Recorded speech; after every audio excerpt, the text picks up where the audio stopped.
全家人啊。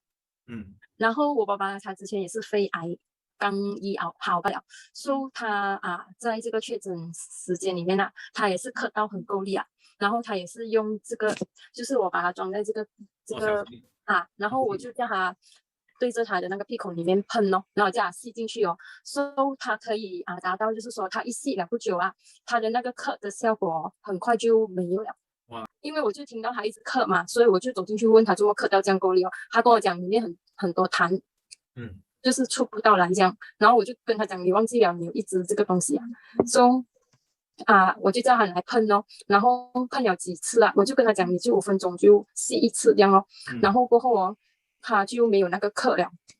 他就那时我也是很辛苦啦，因为我的指数25点多嘛，然后很辛苦，然后我也是一直 try 这个东西来吸进去哦。然后我也吐了很多痰出来，因为我的那个鼻子和那个喉咙完全是很热，好像火烧这样。然后那个耳朵这个筋都一直拉着了，抱着这个东西放在我旁边，半夜都好多一直喷哦，有痰我就吐咯。所以真是有这个效果，很好。